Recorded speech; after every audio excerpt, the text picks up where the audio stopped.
we made it to Tuesday, the regular Tuesday lives. Just a Brum and Hose show today, though. Brandon is in his annual Space Force training at the moment, so he couldn't make it. I'm sure he'll be here next weekend. I know he's missing it. But what a day. I guess what a weekend, really. Not today. Nothing's happened. Oh, yeah, something big did happen today. Sorry. Long day. Have you been half asleep today? Dude, it feels like it. By the time 3 o'clock hit, I didn't want to do anything. Like, my brain was fried. Yep. No, long day. No, I mean, yeah, obviously today was a great day for Oklahoma on the recruiting trail. But, I mean, really, when you look at it, the month of July and late June have been really good to Oklahoma. And they are heating up at the right time. And I was looking at it as far as 247's class ranking. Oklahoma and Texas, I believe Texas now has the 21st ranked class and Oklahoma has the 22nd ranked class. Mm-hmm. For all the sky is falling and Oklahoma can't recruit, obviously, Oklahoma's getting hot. The biggest targets are still out there for Oklahoma. And I don't want to jump ahead. I mean, we got to talk about Zion Ragins and Jaden Jackson, but I just want to take a second to really think about, take a step back.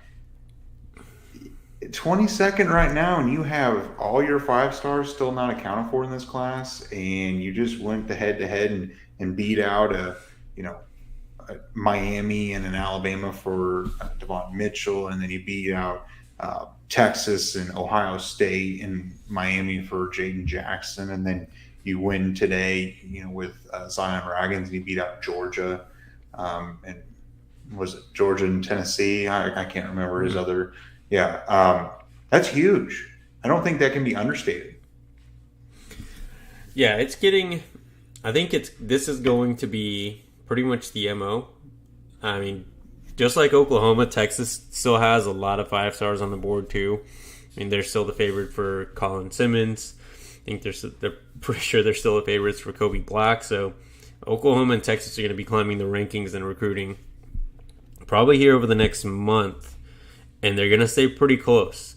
I don't think that either school will really significantly out-recruit the other. Oklahoma's got the best shot at this point from what I know. I mean, they have 2 guys in the 5-star level. Like, Oklahoma still has Stone and Winery, like you mentioned. Taylor Tatum potentially this Friday.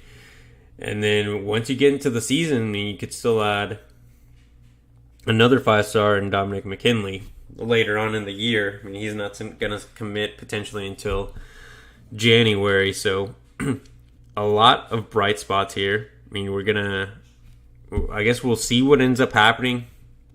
We'll go ahead and talk about what just happened, though. Like you mentioned earlier, we'll start with Jaden Jackson since he happened first. Committed last Thursday. Mm-hmm. Yeah, Thursday sounds right. And we talked about it in our video, but I think it really just summarizes what Oklahoma is doing. It's not the same thing as last year, but I don't think last year, obviously they missed, especially with the defensive line. But you're seeing what 2 years of recruiting, 2 years of recruiting one class does, and it helps when you're establishing relationships and putting yourself in the right spot, not having to play catch up. Because even though Bates and Venables and all the coaching staff had relationships, they had to resell the kids on this culture, this version of Oklahoma Sooners, not what was there with Lincoln Riley. Mm-hmm. And it is. You've been saying it, and it's true. It's once you've been at Oklahoma, you have those existing relationships. It's not just turn the page. Well, I was recruiting you to Clemson for the last 6 months, 2 years, and now the last 3 months I'm trying to convince you to go to Oklahoma. Oklahoma came in, and Jaden Jackson. This feels like the very first time. Well, I guess I can't say the very first time. it was different because Peyton Bowen is the one where Oklahoma you know pulled the cat out of the hat basically and made that happen. But I remember that I always had a gut feeling that Peyton Bowen was going to be a part of this class one way or another. Obviously, it seemed like once he picked Oregon, it was over, but it always felt like he was going to be in this class. Jaden Jackson, to me, truthfully, never felt like he was going to be in this class until the day before. I just think that this is like the first time that Oklahoma with this staff has gone and won a huge recruitment at the 11th hour. We're used to that happening to Oklahoma being on the other side. I mean, Lincoln Riley struggled with that. He couldn't really close at the last second, and it felt like that was that way the entire time with Lincoln Riley. And then the first year with Brent Venables, it was kind of the same way. It's like we got real close. We're final two, final three, or whatever. It just never felt like we could get over the hump. And now I won't say Jaden Jackson is a 5-star and a David Stone or Williams Nwaneri, but he is very good. I mean, he's got 30-something offers. Ohio State wanted him. Texas wanted him. It's a huge win. It is, and it wouldn't surprise me if you see Jaden Jackson start climbing in the ranks, because when Oklahoma and all these other schools really first got in, it really wasn't that long ago. Maybe February, March, and I don't know the timeline off the top of my head, but he was a 3-star. He was just another interior defensive lineman. I mean, he has huge, impressive size, but no one really saw it. He wasn't sought after like he was these last couple of months. It seems like these last couple of months he became a hot target for a lot of Power 5 and very, very good programs. Like you mentioned, Ohio State, Texas, Miami, where you're really fighting against teams that you're going to be recruiting against once you're in the SEC. I mean, obviously you'll be recruiting against other SEC schools, but Ohio State's not going to be an easy one to beat out for defensive line. I think that is what people should take away the most. I mean, Todd Bates, you were left with some question marks after last recruiting cycle. But again, look at what he can do when he's recruiting to one location for 2 years. And it shows that the way that he builds relationships is impactful. It's not just about NIL. Now, Oklahoma's definitely playing the NIL game a little bit more than they were last year. I think last year was also a learning situation for OU and the staff when it comes to that part of recruiting. Was the first time that NIL was part of a full recruiting cycle. You didn't really know how to approach it. And obviously some kids are different than others, but you gotta first things first, when you recruit 17, 18-year-olds and basically their families, you gotta make sure that they feel comfortable with who you are as a coach and as a person. And then money's probably going to become a different topic when it comes to recruiting, especially defensive linemen. It seems like all that stuff is, with defensive linemen, money gets thrown around a ton, and it's because of why we're named Two Plane Sports. You got to win in the trenches, and offensive and defensive linemen outside of quarterbacks are going to demand a lot of NIL when it comes to making sure that you're still in that race when money is maybe the biggest factor or a top 2 factor in a recruitment. Here's a couple of things, and we'll hit on the Michael Wilbon stuff maybe later on in the show, Lloyd, because I did think it was interesting after what Coach Venables said at the Big 12 Media Day. I guess Parker Thune said Williams Nwaneri is getting tired of this process.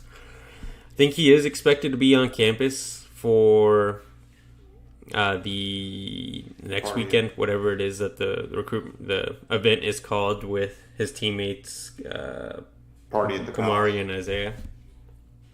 Yes, Sooners it's like the Stars Under the Lights is for the 2025, and then Party at the Palace is for 2024, I believe. Mm-hmm. But yeah, I mean, there's rumors and there's been reports that August 1st is the date for Williams Nwaneri.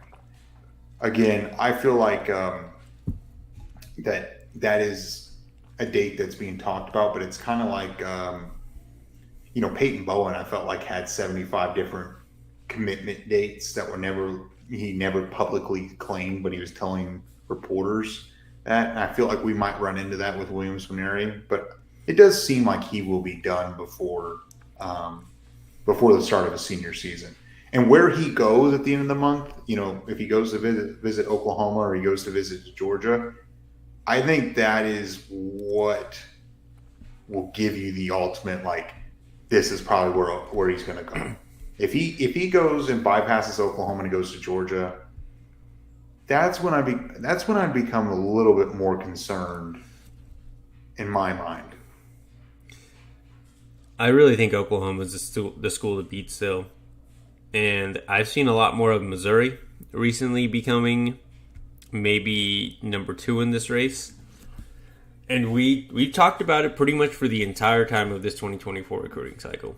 Watch out for Missouri, because they are very good at keeping in-state kids in-state. The last 5-star that ended up picking Missouri over Oklahoma was Luther Burden. And he was a 5-star wide receiver. If I remember correctly, wasn't he the number 1 receiver in his recruiting class? If he wasn't at the end of the rankings, he was for most of the recruiting cycle. He was number 1 or number 2. So it's not like they can't and won't pull those upsets, but Oklahoma, he's surrounded by Oklahoma essentially. Like, all they have to do is continue to impress, hit on that relationship part. NIL is going to come for a guy like Williams Nwaneri. He's very talented, a guy that wherever he goes is more than likely going to be an impact freshman or one of those guys on a watch list that you're seeing now for like Peyton Bowen. Guys that are going to come into whatever program, make a huge impact either by competing for actual starting time or just being part of a important rotation throughout the season, and maybe start building time as he starts getting more familiar with playbook and learning how to play at the collegiate level. Mm-hmm. And talking about NIL, and we're kind of going off in a little bit of a tangent here, but I was listening to a podcast from Barstool Sports, Pardon My Take, and they interviewed Greg Olson on there. And obviously Greg Olson went to Miami, the University of Miami, and he talked about why Miami is the way it is right now and why they're having an uphill battle in this day and age of recruitment. Basically, they have limited resources. The NIL it's mostly how fast can I play and how much money can you pay me, and that's the way the recruitment a lot of times is going for some of the best players in the country. And Miami can't compete. And I think the fact that you see Oklahoma going and beating them out for Jaden Jackson and Devon Mitchell, and they beat them out on other recruits too. And I think you'll continue to see this trend. I think Oklahoma, people were questioning if they're playing the NIL game. Miami is way more limited than Oklahoma when it comes to finances and NIL packages, and it's evident. And I think I'm not saying that's the only reason why Oklahoma won out, but it's a big component. So if anyone's questioning, I mean, Miami's definitely down there as far as their, resources, and, these blue bloods like Oklahoma and in Alabama and in Georgia and Texas and Texas A&M are going to be, I wouldn't call Texas A&M blue blood, but, these bigger schools in the SEC and the Big Ten are going to run away with this. When it comes, and it's already become evident in the SEC, who wins the national titles. It's an interesting thought that, it's even a school like Miami. We talk about like a school like, a TCU or a Kansas State being behind the 8 ball. We always think of Miami. They're one of the better teams, and they're, historically, we think back in the 2000s when they were the team. Mm-hmm. But it's just an interesting perspective. Well, Miami seemingly is going through the same thing A&M went through last recruiting cycle. Because if you remember back to 2022, A&M was the one dropping the bag, putting as much money as they could in resources into recruiting. And they ended up getting, wasn't it like the 1, the 2, the 4, like the 7, 9 defensive linemen in the country. They got a lot of other really talented skill players. I think they ended up getting a decent quarterback in that same cycle. But then you go into 2023 and they struggled, either because NIL, they had a really bad season on top of that. And it seems like that's the same thing that's happening to Miami, because when you look at their 23 class, they got the number 1 tackle, the number. I think in Francis Mogawa. Then they got Samson Okunlola, where Oklahoma was competing, but it seemed like NIL was also a piece in that recruitment, and Miami just pulled out more cash. They were rumored to have paid Jaden Rashada like $8 million or something like that when he was temporarily committed to them. Like, there was a lot of money being thrown in the 23 class for Miami, and I mean, we'll see if it works out for them. I mean, getting really good offensive linemen is a start.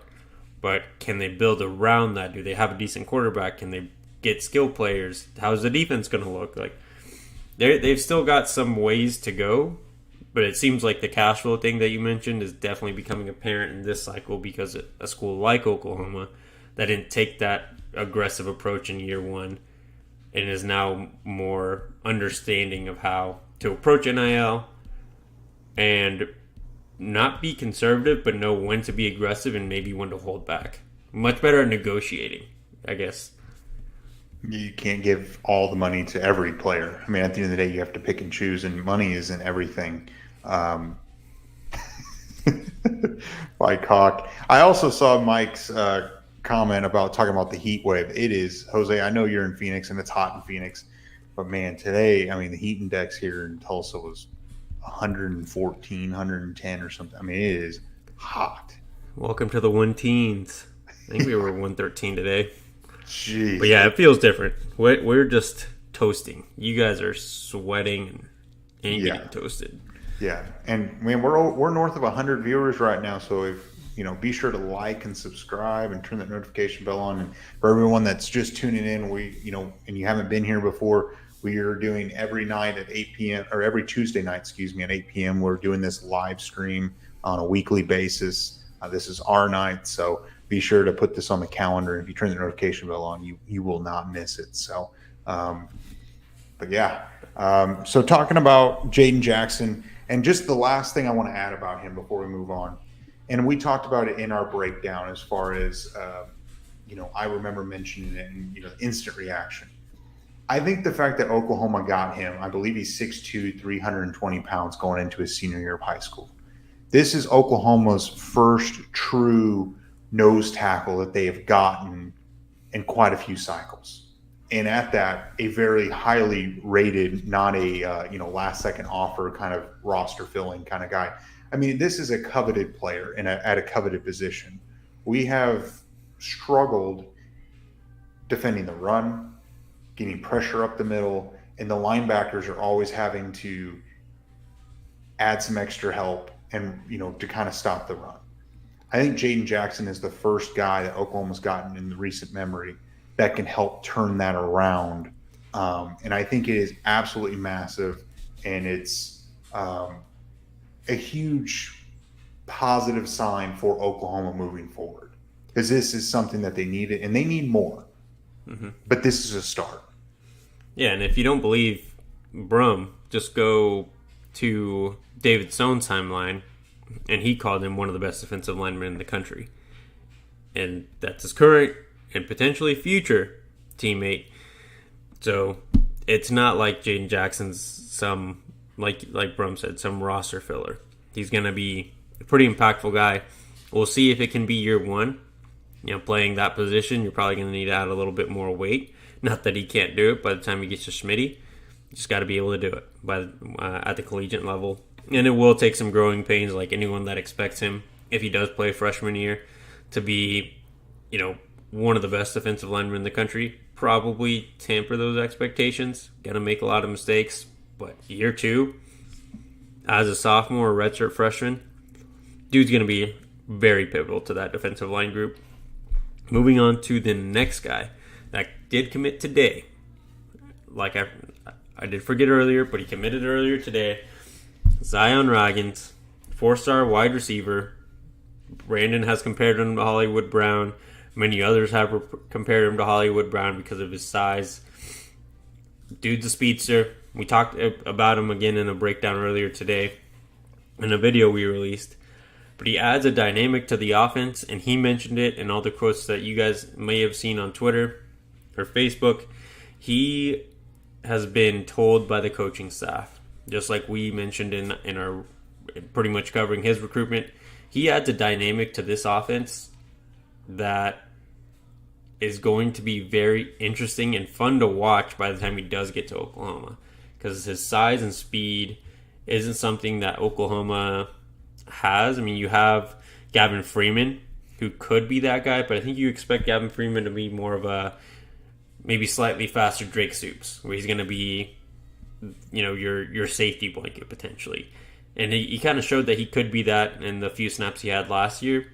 And a guy like Zion could be kind of like a Tavon Austin / Tyreek Hill back in their collegiate days. Yeah.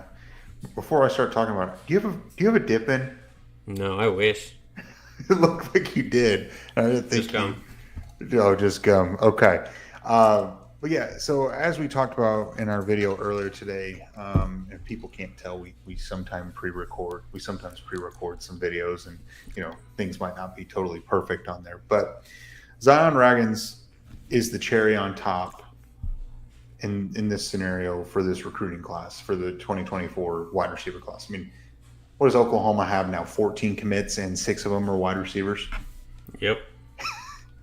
I mean, literally nearly 50% of the class that's currently committed are wide receivers.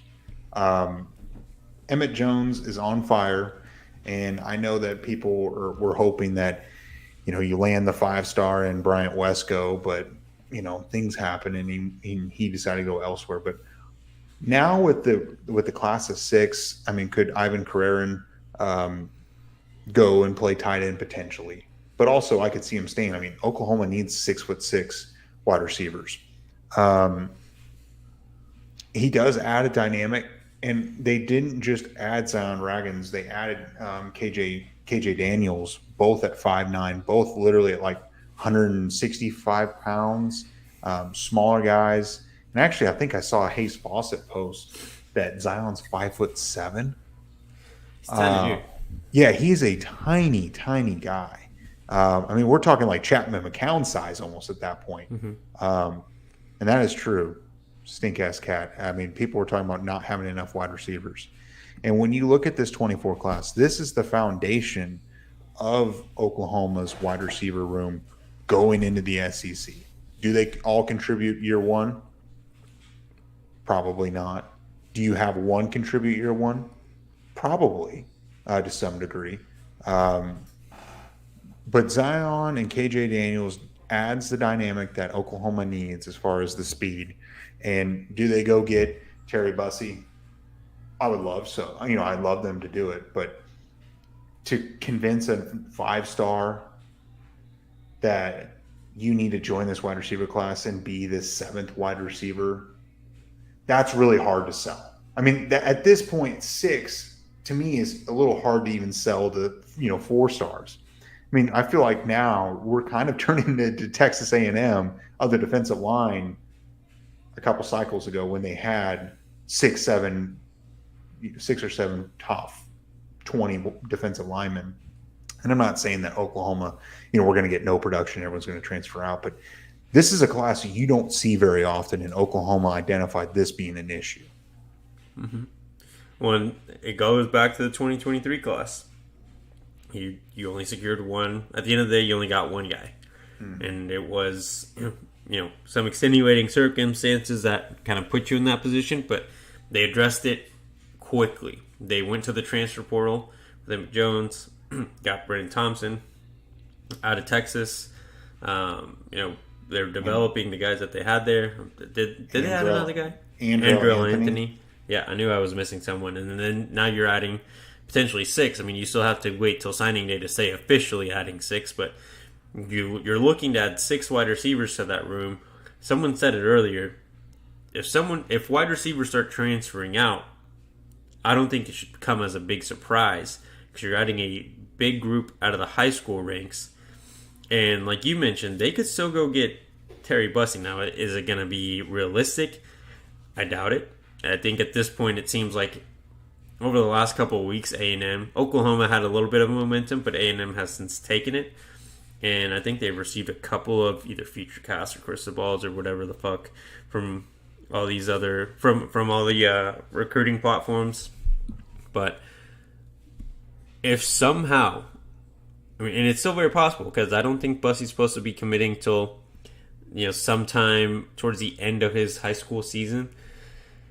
If A&M has another really crap season and Oklahoma looks good, like the offense didn't look terrible last year. It had its bad moments. I mean, they couldn't freaking score for most of second and third quarters, but if they can put in a whole game and regularly do really well on the offensive side, Oklahoma should feel comfortable and confident that they could potentially get a seventh wide receiver in Terry Bussey.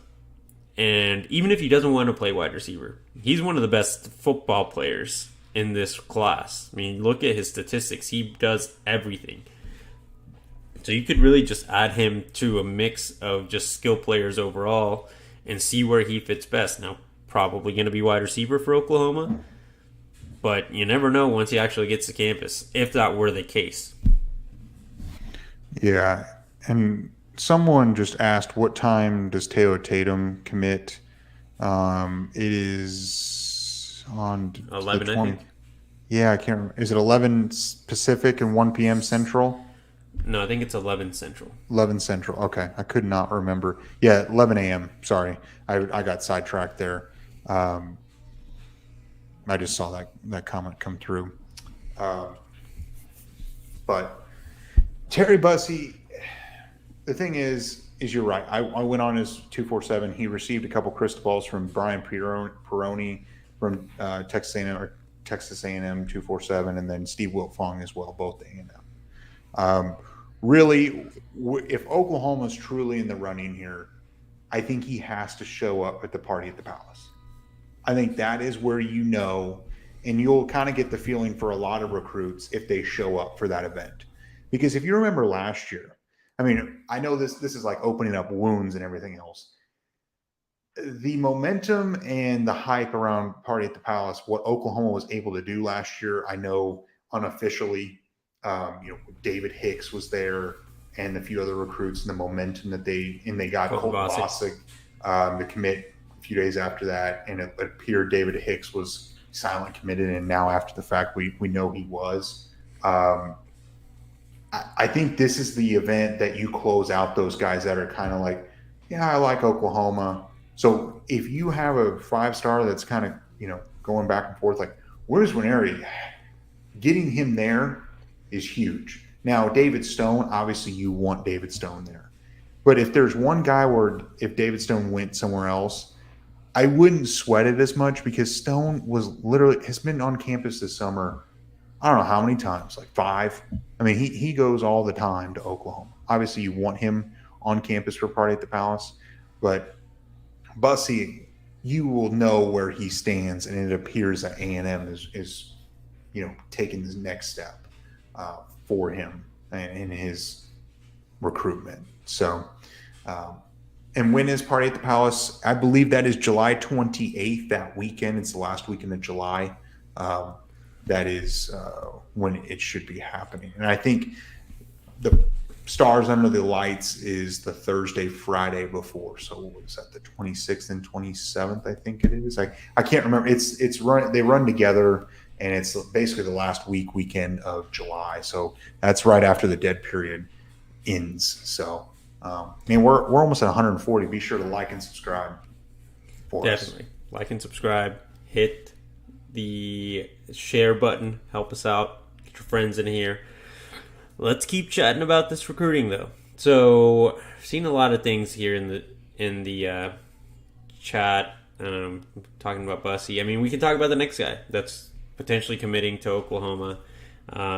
Taylor Tatum. 21st, 11 a.m. You mentioned it.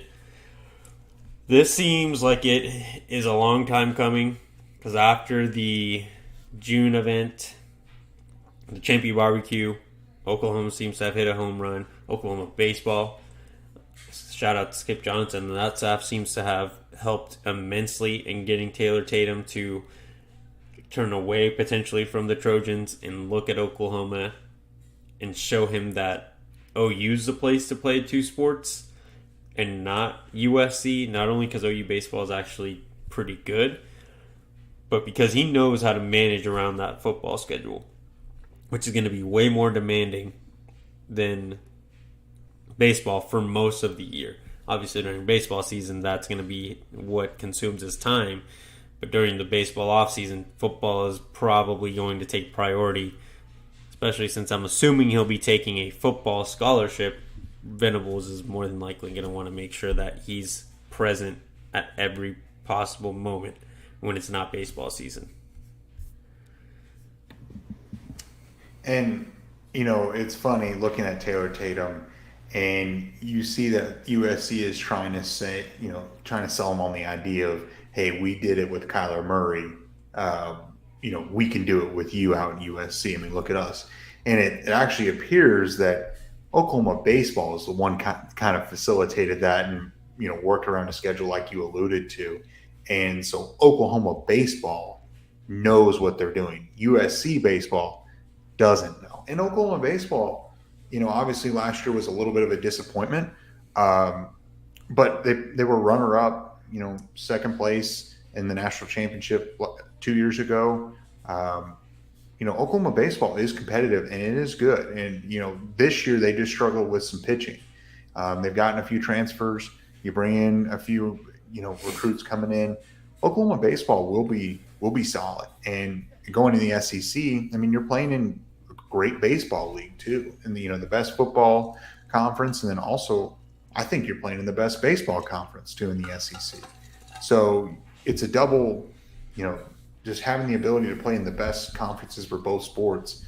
Going out to the Pac-12, I guess they wouldn't be the Pac-12, but the Big Ten.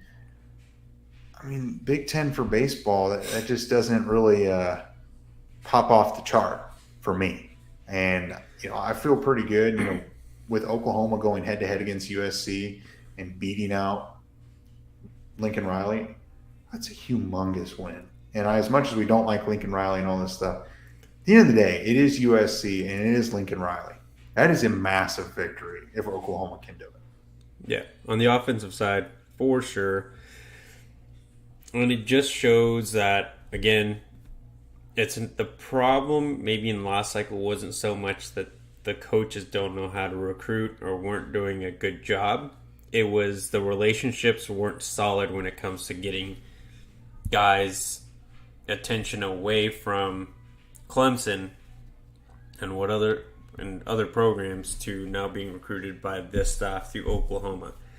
I think this is a turn, and you're also seeing in 2025. You already have two guys, potentially going to have 4 or 5 guys by the end of this fall committed to the 2025 class. Huge jump start to what could be also a very special recruiting cycle for Oklahoma. And that's just the beginning for 2025 recruiting. You don't really start recruiting 2025 kids super hard until the end of the college football season in January and February. That's when things really amp up for those guys. So going in with 5, a handful of guys to next recruiting cycle, like this staff is doing what they need to do to make sure that they're constantly having very talented recruiting classes and recruiting classes that could be ranked top 5 year in and year out. And I feel very comfortable. I mean, honestly, when you think about it, going into a commitment, going head to head against, historically one of the best teams, in the last 20, 30 years as far as college football, going against Lincoln Riley and having Brent Venables, I'm at peace. Like I'm very comfortable with where Oklahoma's at as far as going in and going to close out a recruitment. Oklahoma has shown you. We just closed out a recruitment for Jaden Jackson. Oklahoma's closed out, Peyton Bowen. Oklahoma is going that way where, when they want a guy and they're focusing in on him, more times than not, they're probably going to win his commitment. And I think with Taylor Tatum, all those crystal balls came in and, it seemed like that it's kind of frustrating because I'm sure he kind of wanted to control the narrative a touch and all that, and all the news started coming out and people started reporting as far as, Oklahoma leads and putting in crystal balls. And he kind of took a step back and like, well, I don't have to commit now. I mean, I'm a 5-star running back, the number 1 running back in the class. I could commit today or I could commit in 6 months and they're going to take my commitment no matter what. And having that ability to kind of, announce it at your own pace and your own schedule, I don't blame him. And the fact that he's announcing before the party at the Palace, I think his mind's made up. Because if he was still unsure and thinking of USC, I think he would hold off and go to the party at the Palace to be like, well, let's see what happens. I'm not sold on it. I think he is. I think he's sold. I think he's going to commit, and I hope he comes up for party at the Palace and does some peer-to-peer recruiting for them, for Oklahoma. And DeMarco Murray, that would be his biggest win to date, and it feels like DeMarco Murray's been winning a lot. But this would be definitely the biggest fish he's caught to date at Oklahoma. You're muted. My bad. Definitely the biggest win for him. I think for DeMarco, you still got to see it good through the finish line, and you had other guys, right? And I know Raleek Brown was committed to Oklahoma, but he followed Lincoln Riley. You also had Jason McClellan for a little bit, ended up going to Alabama. Like, he's had opportunities to make big splashes in recruiting. He's getting better every year. Now he just has to get there and actually complete that win. And Sooner Cowboy said it. You also want to land Caden Durham. Can they do it? It seems like it's possible. You just got to be able to hold on to that lead that you may have had, because Caden Durham's been crystal ball or future cast or predicted by many to Oklahoma after the Champion Barbecue. Can they hold on to that lead? Because LSU's right behind them, trying to get them to go play down there. He is, and there's Brandon coming in. He's just playing hooky tonight, and he's watching live from Space Force, I'm sure. So I hope you're enjoying Space Force right now, Brandon. And Caden Durham, Brandon, this is going to drive Brandon nuts, but I still am not 100% sure he's in this class. It seems like it's an OU, LSU, Texas A&M kind of top three there for him. At the end of the day, if Oklahoma gets Taylor Tatum, I would love Caden Durham, but you get the number one running back.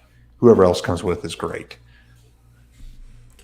I agree. Any more recruiting talk you want to do? I guess the only other one, there really isn't a whole lot. Eugene Brooks has gotten a little bit of momentum when he announces his commitment. I'm not 100% sure, but it seems like it could be in the somewhat near future. And there's some other guys, obviously, like a Williams Winery and Michael Patterson McDonald, but we're jumping over a week ahead. I don't think we need to jump into it. Needless to say, Oklahoma's in a fantastic spot for who they've landed already. They're the number 22 in the number 22 class in 247, and you add immediately if Oklahoma lands Taylor Tatum. I was doing the class calculator and double checking that, and while we were doing this, it puts Oklahoma at 233.34 points, and that would, as of right now, 16. It puts us at 16. So immediately, just one more commitment here in just a couple of days, it's the number 16 class in the country, and that's the first 5-star that goes Oklahoma's way. And there still feels like that before the start of football season, Oklahoma could land another 4 or 5 guys. You throw another 4 or 5 guys in there, especially if it's a Williams Winery, a Michael Patterson McDonald, maybe Eugene Brooks, could a David Stone. You add a few of those guys, and maybe even can't forget about Eli Bowen, another 3 or 4-star. Oklahoma immediately going into this fall season is a top 10 class. Yeah. And you would have thought the sky was falling 2 months ago, where Oklahoma was like number 44 or something, 42 or something like that. So I just think a whole, holistic picture, take a step back. July, Oklahoma is heating up, and I don't think they're done as they roll into this fall or in this August. Holy.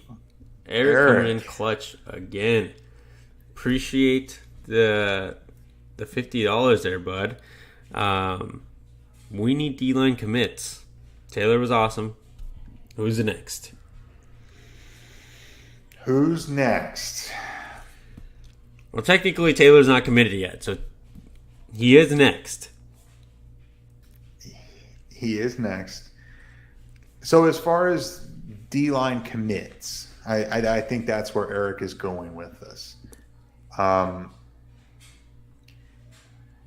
think it's tough because there's no real public dates. I mean, so let's go down the list. You've got Nigel Smith, who we've talked about, right? And we've talked with. And we need to reach out to him and see if we can get him on the show. Again, he seems like he's not going to announce until early in his football season or maybe before the first game of the year. I think that's what he kind of talked about, right? Yeah, he told us, and it's been pretty consistent. Like, he's not committing until, I think it's the first home game for his high school. Yeah. So Nigel seems to be a guy that probably won't be the first one if he does pick Oklahoma. Williams, what's his name? Louisiana, the 5-star. Forget his name. Dominic McKinley. Blanking there. McKinley seems to be a guy that's going to drag this out into the football season.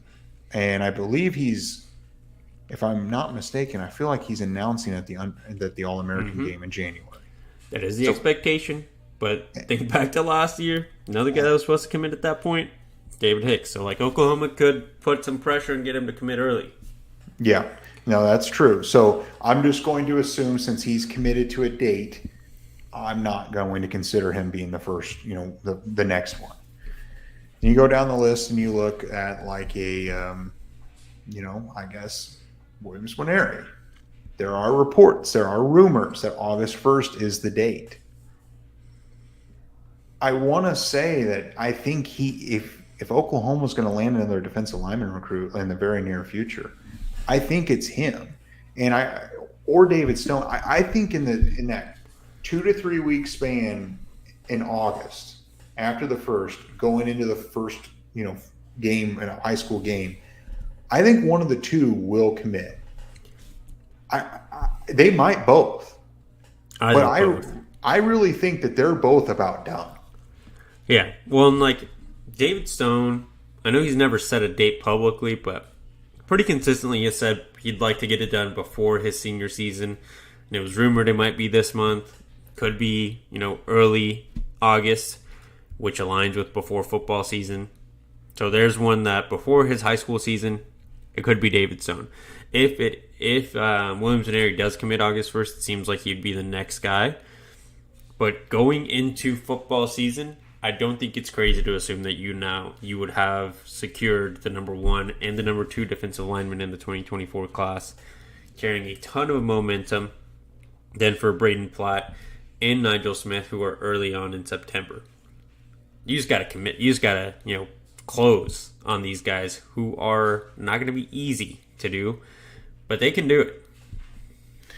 And then there's another guy that's kind of looming out there, Zena Umazulu. His brother plays at the University of Texas, offensive lineman Neto. It seems like that Oklahoma is at least in the running for Zena, but it does seem a little far-fetched, or don't want to jump the gun, but it does seem like that Oklahoma might be second place for Zena. There's a lot of momentum there. I just don't know if I could see him playing for Oklahoma. And if Oklahoma lands Williams Winery, David Stone, Dominic McKinley, Wyatt Gilmore, Jaden Jackson, there isn't a ton of room. But Oklahoma, just like the wide receiver room, they need a lot of guys. As many guys as they can get. I mean, look at that power line graphic. There's only 2, and I believe there's 8 total. Yeah. We've only named 4 there. Stone, Winery, Zena, Nigel. So get Okoye. McKinley. And Dominic McKinley. I think the Okoye and Dominic McKinley, LSU is going to be a tough one to beat for McKinley, but it seems like Oklahoma is doing a really good job at staying there with LSU. They just have to compete this football season. But for both of those guys, another school that's going to try to compete is Texas. So that OU Texas game, not only is it going to be fun because it always is to watch because of the rivalry, but could have some serious recruitment implications. Obviously, Oklahoma should not lose again like they did last year, even if Dylan Gabriel, hopefully, knock on wood, it isn't hurt. You have a significantly better backup, assuming more than likely it will be Jackson Arnold. So it shouldn't be blanked. But going into Red River, you're going to have two teams potentially that have the potential to be undefeated. I mean, I think Texas is also likely to be a one-loss team at that point because they at that point would have played Bama at Alabama, which is tougher to do than last year when they were hosting them in Austin. But you have a rivalry on the football field, and you're going to have one off of it on the sidelines, especially because Texas is the home team this year, so they'll be hosting. If they do host guys like Dominic and Okoye, they'll be the ones hosting them. Unlike last year where Oklahoma hosted, and I guess you could hope for the inverse of last year when Oklahoma technically hosted Colin Bosick, and it ended up working against them. Yeah. So, as far as Eric's question, the next defensive lineman commit, who are you saying? Williams. I'm going to agree with you just because there have been reports of August 1st. All the other guys, it's kind of a floating target. And Danny Okoye, Lloyd, you are right. On Twitter, I think he said that today, that his last two visits will be OU and Alabama before the season. So Oklahoma's obviously in the running there. Alabama is, Texas is as well. Whether Oklahoma can close this out, it's going to be a tough one. And obviously you want to lock down the guy that's in the Tulsa area. But again, the sting won't hurt as bad if Oklahoma lands a couple 5-stars here. I agree. I mean, I think that's good on recruitment talk because there's a lot of fun things that have happened for Oklahoma off the field with Big 12 Media Day.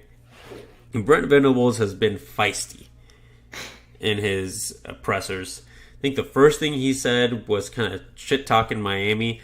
And I think Oklahoma fans, and really Miami fans as well, took it a little bit to another level, probably too serious on Twitter. But he did take some shots at Mario Cristobal and the Hurricanes, talking about how they got ran out of the building by Middle Tennessee, or got beat by Middle Tennessee and ran out of the building by Florida State. I thought it was hilarious. It's true. Like, if Mario Cristobal really wanted to, he could go back and say, well, I didn't get my ass kicked and completely blanked by my rival, which would also be true. Like, those are probably points that they bring out when they're trying to recruit against each other. You think those stats are probably in Brent's head because he just had to use them for Devon Mitchell and Jane Jackson. Say, hey man, they just got their ass kicked by some random school. We're gonna compete. Like, we lost games by one possession. Like, we need a guy like you to help us win those games in the future. And it's just another basically making it publicly known because, I mean, Miami, the only way Miami can truly compete, and we talked about it, is the NIL. I mean, they can pick and choose. They are a little bit limited financially, compared to like an Oklahoma or an Alabama, Georgia, LSU. But where they pick and choose, they can compete. And Oklahoma showed that they can win when they need to win, and you go play at Oklahoma and go play for national titles. Maybe back in the day, Miami was that spot, but not anymore. And it is interesting because Brent Venables, he has taken a little bit of a different persona, I guess you could say, than when he was first hired. It was very much like he was kind of, he's very gracious, and I know he's very gracious for, thankful for the position he's in, but he's now seeming like he's kind of owning it as far as like, I belong here now. This is my team. This is my program. And that kind of leads into the whole other deal talking about him and Coach Prime, him going after basically saying Colorado, their players, they immediately kind of flushed them out. Brent said, I gave 12 months of grace. At this point, it's Venables' team, and he's gotten rid of or cycled or processed, whatever you want to say. He has processed out and gotten rid of people that were left over. And this is finally, he is owning this team. It kind of felt like it was almost like, I'm so thankful to be here. Now it's like, I belong. Yeah, I agree. I think that's a really good way of putting it. And the Coach Prime thing, like, that was blown way out of proportion. I don't even think he meant it as a shot. I think what he said about Miami, 100% a shot. And again, those stats are probably melted into his head right now because he just had to use them for recruitment potentially. But the Coach Prime thing, I think, was just showing two different ways of doing it. And it's true, like Prime's even said it himself, like, he had to get rid of pretty much everyone because Colorado has been hot garbage for a long time now. He's trying to turn it around. Oklahoma, on the other hand, has been decent, and he wanted to see who was going to be able to adapt to his culture and his systems. And the guys that weren't, were out. I mean, you've seen it. Even from the 2022 class, Keontae Henry, who I think was a pretty talented guy coming out of high school, didn't even make it out of the fall. He was there. I think he ended up enrolling in the summer and left at the end of the football season. Like, he did what he needed to do to now make it, what you said, his team. This is 100% Venables' team. So now going into next year, I don't think you can really use the excuse that we were using after last season where they're not his guys. They're not, they don't know his system. They're not really in his culture. This is his culture. This is now his team. Maybe not 100% the guys that he would love to have in the system, but he's done a good job with the transfer portal. He's done a good job in recruiting in the last two cycles, and more so like a cycle and a half because he only had a couple months for 2022. So he's got to win this. He's got to at least compete for a Big 12 championship next season, or I believe it should be seen as a failure. Or going into like game 12, you should be competing for that spot in the Big 12 championship at the worst. Oh, I agree. I mean, the way this team's set up and this conference is set up, they should be competing and potentially winning the Big 12 championship this year for sure. And I do agree. I mean, it's probably not the most ideal roster that he would envision in 2 or 3 years from now, but it is significantly different and is significantly more him. We're over 150 people watching us right now. This is kind of a new high. I think we hit 165 a little earlier. Now that we've been doing the consistent series, it seems like every week we're getting bigger and bigger and bigger. So be sure to turn the notification bell on, like the video, subscribe to the channel, do all that. We're going to keep doing this. I mean, and I was just thinking about it. I saw a tweet this morning that the NFL had 5 or 6 teams had rookies report to training camp today. So football is almost here. 2 weeks from Thursday is the NFL Hall of Fame game. We are close. I know it's preseason, but football is right around the corner. So check out the title. 46 days. 46. That's going to fly by. I'd be curious if anyone has some questions or you work your way back, or if anyone wants to drop any questions now so we can answer them. I guess people were talking about what Will Bond said. I don't know if you said it, if you saw. Basically said that Brent Venables said what he said about Deion because of race. I think it's completely fucking stupid. It probably has nothing to do with it. Just pointing out two different ways of doing it. And Deion has been very open about processing these kids out quickly. So it wasn't even, he didn't actually say it. So Deion's like, it was a fake response that I think it was some random Twitter account put out saying Deion basically said, put some respect on my name. I'm paraphrasing here. I'm sure you can find it on Twitter. Someone can, shoot us a link or maybe quote it exactly. And then it was kind of like a punch back towards Brent Venables. It was fake. Then Coach Prime went on Twitter and just said, like, that wasn't my actual response. but would love to actually. I don't think he actually heard what Brent Venables said. Because if he did, he'd probably be like, yeah, that was my approach. Because he has been very open about it. Yeah, that is interesting. I didn't realize that. Jimmy Satterfield. When does Durham commit? I believe it's August 25th. Yeah, August Yep. 25th. And it's a 3-team race of Oklahoma, LSU, and Texas A&M. I think it's going to be interesting with his commitment or his recruitment. Does he show up for the end of July? Does he show up at the party at the Palace? I know that Brandon feels pretty darn good about where Durham is, and I think you agree with that. I have been on the other side recently where I just don't know, and my guts kind of tell me LSU is going to be really hard to beat. But if he shows up for party at the Palace, I feel pretty darn good. I mean, you got to feel pretty good. I still will be nervous. It's just, I don't know. I'm just I'm cautious with Durham. Like it all makes sense for him to go to Oklahoma, but at the end of the day, I could also see him in LSU. I think it really just depends on it's kind of similar to Tatum, but this time Oklahoma is on the side of USC, and LSU is the one that's going to have to do some major recruitment on the dual sports side because their track, I believe, is pretty good. So if their track staff can convince Caden that that's the place to go run track and play football, then they could turn it around just like Oklahoma did for Taylor Tatum. You just got to be able to hold on.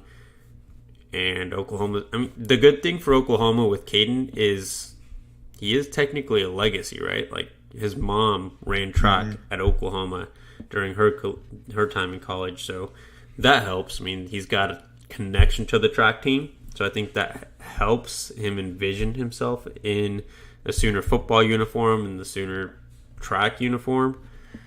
Just got to really hope that you can keep that lead because LSU's not going to go down quiet. Let's see. Anything else? I think I saw one question earlier, but it was way back. Oh, Nigel. People were kind of chatting about him because he put out a thing about, a little video that said gig him. Not much has come out about him, but I think nothing coming out about Nigel is good for Oklahoma because you're not seeing predictions and crystal balls away from OU. He's still predicted to be a Sooner come September 8th, I think is the date of his commitment.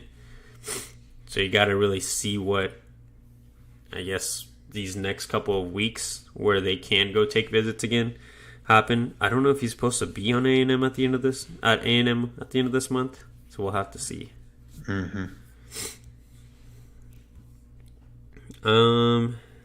Bussy, Okie trades. I think that Miami and Stone stuff is more like just a distraction. Really, like even if he did go to Miami for a visit, like he's rumored to be at Oklahoma one more time before leaving for IMG. His best friend or his teammate is there. One of his best friends from his childhood is already a Sooner. Like, you gotta feel pretty confident. Even if he goes to Miami, it'll be more of a, because it's pretty close to where he's gonna be living since he does attend IMG. And I feel good after what Oklahoma's done in the last couple of weeks or week and a half going up against Miami. I don't think Oklahoma's going to be, sold short on the NIL. I don't think that's going to be an issue for Oklahoma here. I feel really good about David Stone, and I certainly hope it doesn't blow up in my face. But man, I feel pretty good. I think everything's just kind of a distraction, building some hype. So I agree with you, Jose. Yep. Jimmy asked about Bussy. A&M is leading. You got to see if he shows up at the end of this month. Yeah, and I think that can go for a lot of guys like Nigel Smith and Bussy and Caden Durham and stuff. Is where do they choose to go decide, or where do they choose to go visit at the end of this month? if they choose Oklahoma, you got to feel pretty good. If they go to a school that's been known to be in their top 2 or 3 and they choose that place over Oklahoma, it might throw up a little bit of a red flag. It would. I mean, I would be a little concerned with Nigel Smith if he went elsewhere. And you can't help, but I mean, you can't blame Nigel, because could you imagine Oklahoma already has, 2 defensive line commits, plus potentially adding 2 other 5 stars? Is there an easier path to playing potentially, or maybe A&M is offering a better package for him? So you can't really blame a guy at least exploring all their options. Yeah, it's just recruitment. Like, once, because what isn't this little period only a couple of weeks, and then going to football season, it's technically just unofficials or something like that. Yeah, recruitment schedule's kind of tough to memorize. You got a couple weeks, and I think it kind of shuts down going into the fall season, into their high school season, and then it opens back up for officials on game days and things like that. Mm-hmm. But there is a little bit of a dead period going into their senior year, or high school season. Yep. I mean, do you have anything else you want to talk about, Lloyd? To answer your question, I have no idea. A lot. Yeah, probably a boatload. I guess the last question that just came through is talking about Grant Bree. There doesn't seem to be a whole lot. I mean, it seems like it's Oklahoma's in there and competing with Nebraska and Kansas State, I believe. Mm-hmm. I think Oklahoma is right there, but I think they're going to have to sell them on leaving and coming down to Oklahoma. I certainly hope Oklahoma can. They've got Isaiah Autry in the bag. It looks like they're doing pretty well for Eugene Brooks. Hopefully they can land Grant Bree. And, the one spot in recruiting this cycle that has been a touch of a letdown is the offensive line. A few guys have gotten away that we didn't think would. So Grant Bree is really important. But Oklahoma also recruited the offensive line last year pretty well. So it's not the end of the world, but I would certainly hope that Grant Bree would be about this. But I think Oklahoma is trying to sell him on leaving the area. I mean, it's not even going that far either. I mean, it's just going down to Oklahoma, a couple states, not much. Yeah. And I think, honestly, if you look at, even just the last few years, offensive line is one of the worst, scouted, I guess, by these recruiting platforms. Only a handful of guys are really up there and really highly ranked tackles. You never see interior linemen really get super highly ranked, so not really worry about their ranking so much as got to trust Coach B. And he's more of a development guy, if you really notice what he's done over his time at Oklahoma. Not so much gonna get the best guy and make him the best guy at high school. He's not really prioritizing that. And I don't really think the staff in general is. It just happens to be that, these more prime positions are getting more attention by these scouts for these recruiting platforms, and offensive line is just tough for them to really rank amongst, quarterbacks and wide receivers and corners, the more fun positions for fans to pay attention to. Yeah.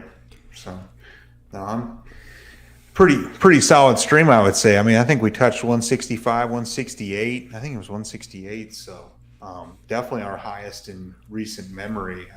I'm enjoying these. I certainly hope everyone that's watching has been enjoying this. What do you got? Mm-hmm. And we'll talk about that bet from last week next week when we have Brandon back.